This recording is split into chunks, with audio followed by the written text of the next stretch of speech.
Good morning guys. আজকে হচ্ছে আমার শাশুড়ি মায়ের জন্মদিন, তো আমি সকাল সকাল বাজার যাচ্ছি। আর এখন আগে একটু প্রথমে চা খেয়ে নেব, তারপর আমি বাজারে যাব।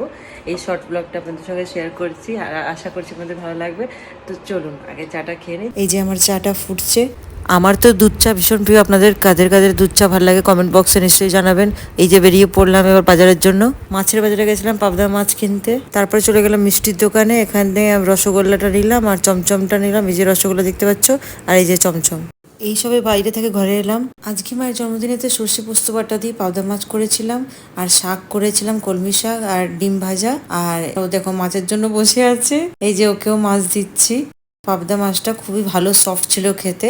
মায়ের খাবারের বেশি চাহিদা নেই, মায়ের জন্য বলেছিল বেশি কিছু করো না, অল্পই কিছু বানাও, দুটো আইটেমই বানাও। আমি ভাবলাম মিষ্টিটা আমি সার্ভ করবো, দেখি ও চমচম নিজেই ঢেলে নিচ্ছে। বাপরে বাপ। আজকের ব্লগটাকে এখানেই এন্ড করছি। তোমাদের সঙ্গে আবার নেক্সট ব্লগে দেখা হবে। আশা করছি আমাদের ব্লগটা ভালো